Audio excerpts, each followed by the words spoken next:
Catherine, a 28-year-old woman, expertly juggled the demands of her office job and her role as a housewife. Her husband, Randy, was the same age, but his adoration for his mother created tension. Catherine's mother-in-law, Kelly, seemed to find endless amusement in making Catherine's life miserable. Despite the turbulent waters of their marriage, they had recently celebrated their second anniversary. Catherine took pride in her resilience. Work had become a sanctuary, where she excelled. Her dedication earned her a string of promotions, a rarity for women in her field. Catherine was on a business trip, traversing Europe for a series of crucial meetings. Amid one particularly important meeting, her phone, set to silent, began to vibrate insistently. 2 missed calls flashed on the screen, both from Kelly. A knot of worry tightened in Catherine's chest.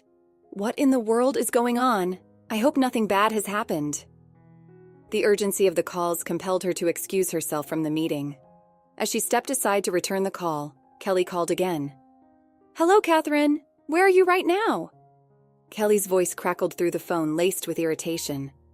Catherine muttered under her breath, "Maybe I shouldn't have picked up this call." She tapped the call button, forcing a pleasant tone into her voice. "Hello, Kelly. How are you doing today? Is there something urgent?" "I just asked where you are, Catherine," Kelly snapped. Catherine, though used to her mother-in-law's arrogance, felt her annoyance rise. She was in the middle of a critical meeting and didn't want to prolong the conversation. "Sorry, didn't Randy tell you I'm on a business trip? Can I call you back as soon as I finish?" "Of course, Randy told me. What are you doing leaving your house and husband alone? Come back home immediately." Kelly's demand was as sudden as it was unreasonable. "I'm sorry, Kelly, but I'm in the middle of an important meeting," Catherine tried again. "I can't just—" Kelly cut her off, her voice dripping with disdain. "You're so bossy, even though you're just Randy's wife. I don't care for your reasoning, just come back home this instant. Today is a very important day. Do you understand me?" Kelly's frustration was palpable. Catherine's mind raced. Today is an important day. Kelly was being deliberately evasive, refusing to explain the reason for her frantic summons. "Why? Why is today so important?" Catherine pressed.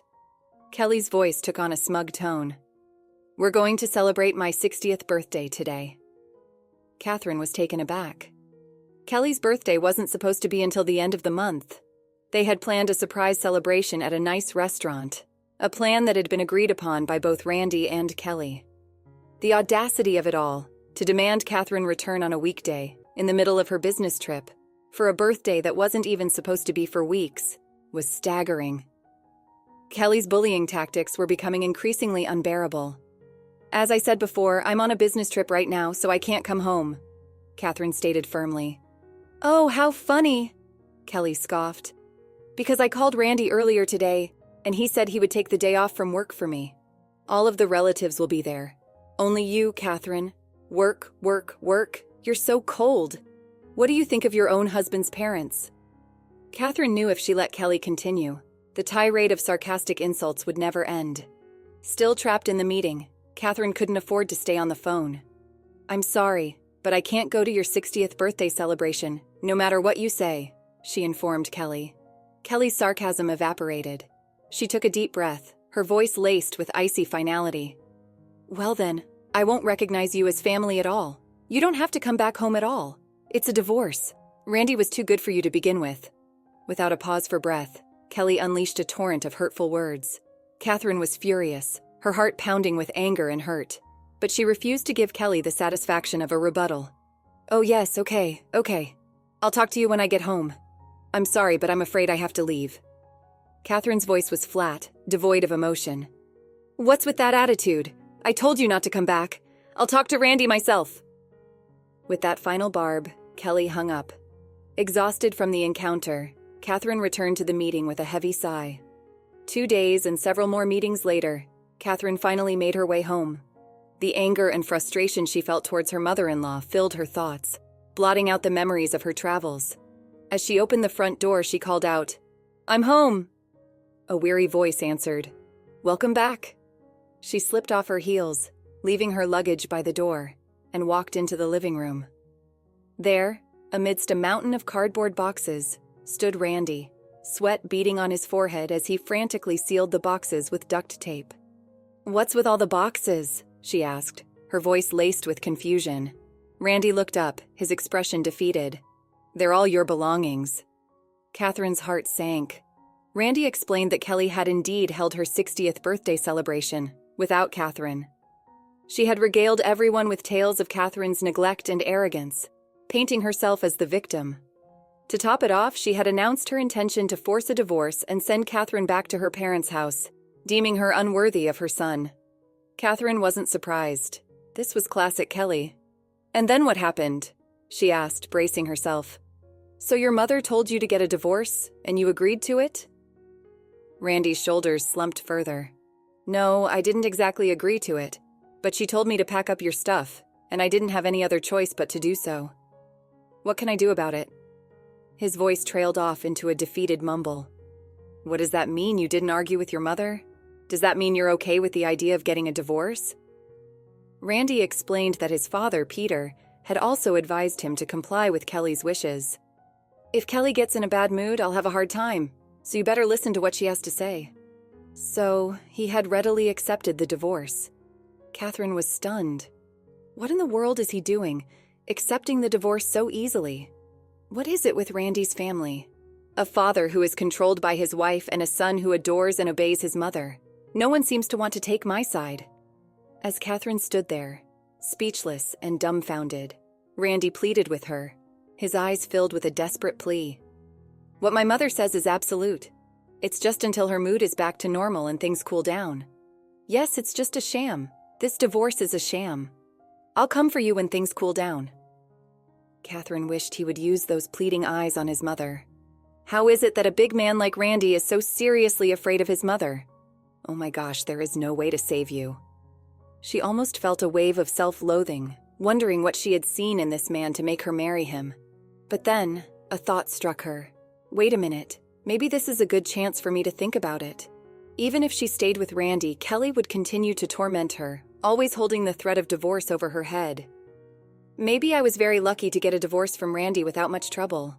And I have enough income to support myself. Even if I have to live alone, I won't be lacking in anything. In an instant, it was as if a fog had lifted from her mind. She looked at Randy, her voice firm and resolute. "Fine then. Yes, let's get a divorce." As soon as she said the words, she called Kelly. "Hello?" Kelly answered after 3 rings. "As you wish, we are getting a divorce," Catherine stated calmly. Kelly's voice was triumphant, practically bouncing with glee.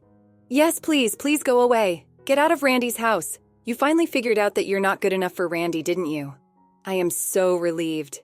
Don't worry. I'll find Randy an obedient, pretty, and parent-friendly wife this time. I'm sure Randy will be in great demand." "That's right. I'll take care of my son until he finds his next wife. So don't worry about that either." After exhausting her repertoire of sarcastic remarks, as if for the last time, Catherine spoke. "Well, don't misunderstand me, Mother," she said casually. Kelly, still riding the wave of her good mood, replied, "Well, aren't you a sore loser? Well, don't mind me. Oh yes, by the way, Catherine, I got the divorce papers from the city office and gave them to Randy. So don't forget to sign them." And without a word of farewell, she hung up. Randy, who had been listening to the conversation with a mixture of apprehension and relief, looked at Catherine. "Is Randy stupid? By the way, honey, does your mother know that you are a full-time house husband?" Catherine asked, her voice laced with disbelief. "How can I tell her that?" Randy retorted, his voice taking on a defensive tone. "My mother lives for the fact that I'm a member of the elite and work for a major company." Oh, that's right. Come to think of it, there were hints that he never told the truth to Kelly. Randy always wore shabby sweatshirts at home, but when he went out to meet Kelly, he would meticulously dress in a suit. During the day, he would pretend to be at work whenever Kelly called, perpetuating the illusion of his successful career. Kelly had bragged at her 60th birthday celebration about Randy being a kind son who took time off from work to attend. She had also boasted that with his status, he would find a more obedient and prettier wife than Catherine in no time. I am sure that such things will naturally come to light once we get divorced. But to Kelly, who saw her son as omniscient and brilliant, Randy would never dare to say anything that would shatter her illusions. Catherine doubted Kelly would ever suspect that her elite son had quit his job at the major company almost a year ago. Her elite son, her status symbol, was now, in truth, unemployed, a full-time house husband. Randy had quit his job after a major mistake that had resulted in a written apology, a demotion, and a pay cut. He had probably never told his mother about this humiliating incident. It seemed that Randy had been deeply affected by falling from grace, by losing his position on the smooth-sailing road of the elite. Kelly's pampering and spoiling had left him weak and sensitive. When he had to face the consequences of his mistake, he experienced panic attacks and nausea, unable to even leave the house, let alone go to work. At first, he had called in sick and used up his paid leave, but eventually, he had stopped calling altogether, racking up unauthorized absences until he was finally fired. Now it seemed he had no intention of finding another job, relying heavily on Catherine's income. Randy was still unable to tell Kelly the truth, knowing her reaction would be explosive. Catherine was slightly disappointed that she wouldn't get to witness Kelly's reaction when the truth inevitably came out. She will probably be shocked to the point of having a stroke. However, it's not my problem anymore. "This is just a cover to convince my mother, okay?" Randy said, handing her the divorce papers. Catherine submitted the papers immediately and signed a contract for a new apartment, moving out as soon as possible. A month later, she received a call from Kelly. She was surprised to hear from her ex-mother-in-law, wondering what she could want. "What do you want from me now?" she answered, her voice laced with sarcasm. "Aren't you glad that you got rid of me?" "Well, you're still the same. Just listen to me." Kelly launched into a familiar tirade. It was about Randy. Since Catherine's departure, Kelly had visited Randy's apartment several times to do household chores. But each time she found Randy lounging around in his room, with no sign of him going to work. He didn't seem sick, so she was baffled. "Do you have any idea what's going on?" she demanded. Catherine suppressed a laugh. I see," she replied nonchalantly. "Well, of course he's like that because Randy has no intention of working at all ever again." Kelly seemed to have conveniently forgotten that she had been the one to kick Catherine out. "Catherine, can you do something about it?" she pleaded. "Why should I?" "You didn't want me to be in your family and wanted nothing to do with me." Kelly's selfishness was astounding. After mistreating Catherine for so long, she dared to ask for help only when it suited her. "Well, I was wondering if you said something to him, to Randy, before you left," Kelly continued. Catherine wondered how much Kelly wanted to paint her as the villain. Does this person not think that there's a problem with her son and not me? I'm the one who was hurt, you know." "Oh, you only married Randy because you could live a luxurious life with him, right? So what is so hurtful about getting divorced?" Kelly's words dripped with judgment as if Catherine had married Randy solely for his money. She should quit sleep-talking. "Ha, you must be joking. I was the one who supported Randy financially during our marriage. I was the one who provided for you. To tell you the truth, I couldn't afford to live extravagantly because of Randy. I was fine with a divorce, but shall I file Randy for alimony?" Kelly was incredulous. "How dare you make up something like that, Catherine? You just forgot to ask for the alimony, didn't you? Randy has a higher income and position than you. Don't be so unreasonable. If you just want money, Randy can pay whatever you want. After all, Randy is a super elite working for the major company." Kelly's argument was delusional. Maybe Randy hasn't told Kelly the truth yet. If so, Catherine didn't want to be the one to break the news. It would feel like tattling. But it was a chance to see Kelly's reaction, a chance to get back at her for all the torment she had inflicted. "Your proud son is a full-time house husband. He quit his job a long time ago." Kelly's voice erupted in a furious shriek. "What? You are lying!" Catherine pulled the phone away from her ear, her anger rising. "Why don't you check with the company? Anyway, you'll know who is telling the truth." Kelly fell silent for a moment. Then, her voice now subdued and laced with fear returned. "Well then, what if... If that's true, how are we going to live? I can't take care of my son with just my pension. And no one will marry my son because he is unemployed. What are we going to do?" Her voice was a symphony of panic, and it was music to Catherine's ears. "What shall we do?" A slow grin spread across her face. Kelly went silent again, and then Catherine heard her babbling to someone beside her. "Hey, Catherine, will you please come home? Catherine was taken aback by the sudden plea. No, we're already divorced. I wouldn't come back to your family if heaven and earth turned upside down. Then she heard a commotion in the background, a man's voice shouting, I told you that I would come get you back when things cool down. It was Randy. Yes, you could remember. Marry my son again, you know. What are you talking about? No way. I wouldn't do it for the world. Don't joke about this, Catherine. Thank you, seriously. Okay. I made sure to remind her not to regret it the last time we talked on the phone.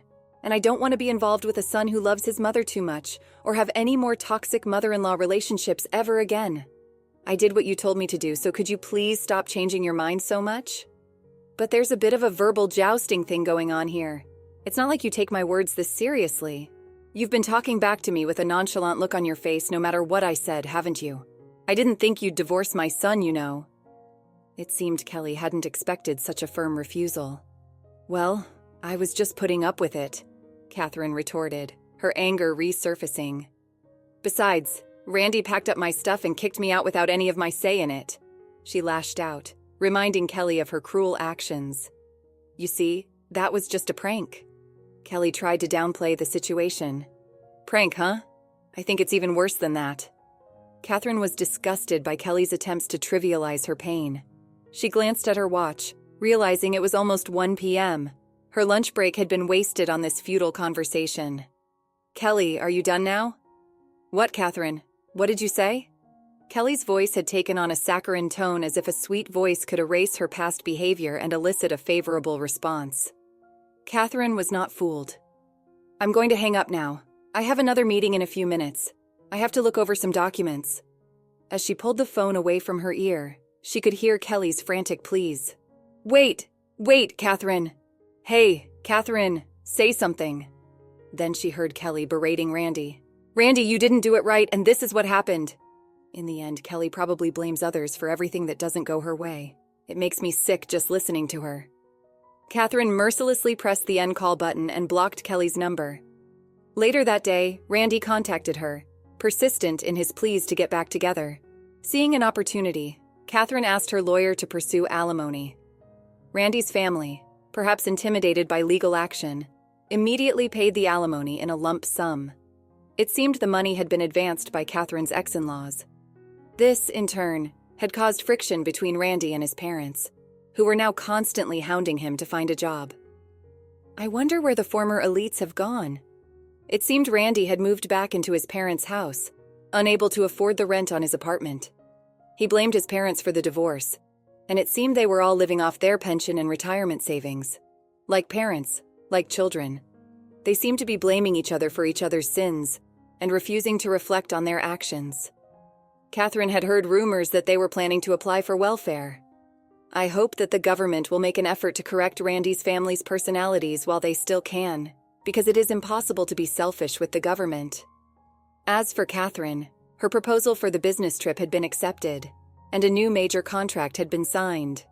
She had received yet another promotion, with a higher salary, and was living a fulfilling single life, free from the torment of her in-laws and financially independent. If I ever have the opportunity to get married again in the future, I would do a background check carefully to avoid a husband who loves his mother or to avoid crazy in-laws. Let's conclude the story shortly. Catherine, free from the shackles of her toxic marriage, thrived. Her career soared to new heights, each success a testament to her resilience and hard work. The torment of Kelly and the suffocating dependence of Randy became distant memories, fading into the background of her fulfilling, independent life. She had learned a valuable lesson, a reminder to always prioritize her well-being and to never settle for a love that demanded the sacrifice of her dignity and self-respect. The world was full of possibilities, and Catherine, with a newfound clarity and strength, was ready to embrace them all. After experiencing the full journey of our story, we'd love to hear your thoughts. How did the story resonate with you? Don't forget to like, subscribe, and stay blessed. Thank you for watching, and see you in the next story.